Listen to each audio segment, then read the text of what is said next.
On découvre l'œuvre d'une vie qui a traversé le siècle. C'était important pour nous d'avoir une dimension muséale qui permette de poser tout un travail de quelqu'un qui a parcouru toutes ces époques et on hérite de cela aujourd'hui. Finalement, c'est notre héritage. Comme un peu une éponge, elle a dû absorber tout ça, tous ces différents mouvements qui se sont succédés au XXe siècle et qui ont fait cette œuvre qui est quand même très éclectique, qui est quand même, il y a des œuvres complètement abstraites, des œuvres plus figuratives, des influences cubistes, il y a des œuvres très colorées, des œuvres simplement à l'encre de Chine, très fines comme ça.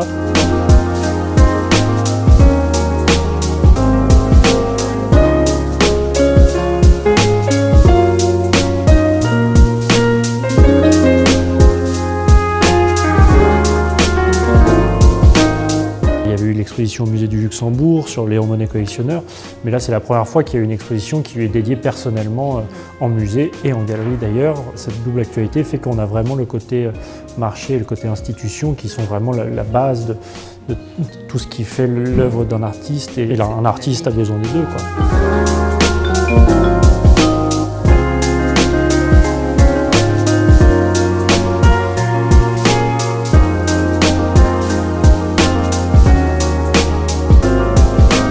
Je pense qu'il y a toujours quelque chose de fort et d'affirmé quand un artiste décide de réaliser son propre portrait.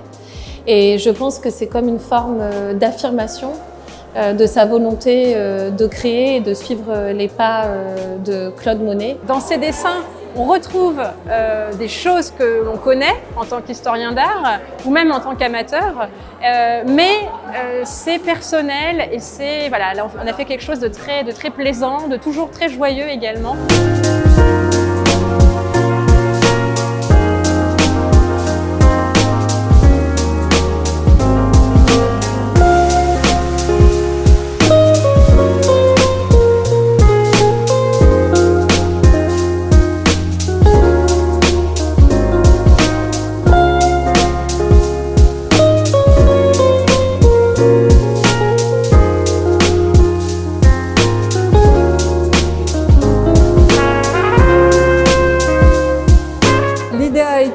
De peindre directement sur le mur blanc du musée Marmottan-Monet, de peindre une sorte de bande, un peu comme vous savez, comme un film, comme un développé, où l'ensemble des œuvres représentées raconteraient une histoire et de trouver une sorte de narration.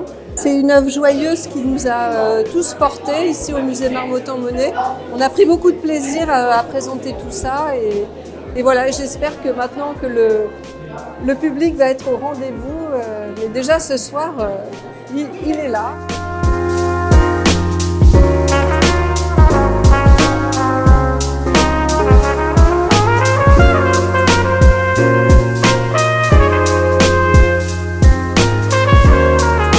Je pense qu'elle fait un travail qui est assez intemporel, que ce soit au niveau des couleurs, des textures, du coup de pinceau, même certaines de ses œuvres où elle a simplement un coup d'encre et ça représente un nu ou un animal. Je trouve que c'est assez intemporel finalement.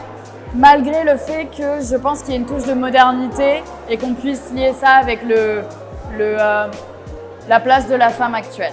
J'ai retrouvé dans ses œuvres toute cette influence des années 50 qu'on trouvait autour de Valoris, autour des grands peintres, des grands céramistes de l'époque. Et ça m'a rappelé quelque chose de très personnel, de très intime. Et donc je me suis reconnue dans ses œuvres. Je suis vraiment rentrée dans son univers. Et ensuite j'ai cherché à savoir qui était cette femme. Françoise Covin-Monet, ok, tout le monde connaît Monet. Mais Françoise Covin, qui la connaît? Et donc la personne qui avait organisé cette première exposition m'a parlé d'elle, m'a parlé de sa fille qui avait ouvert les cartons de sa maman.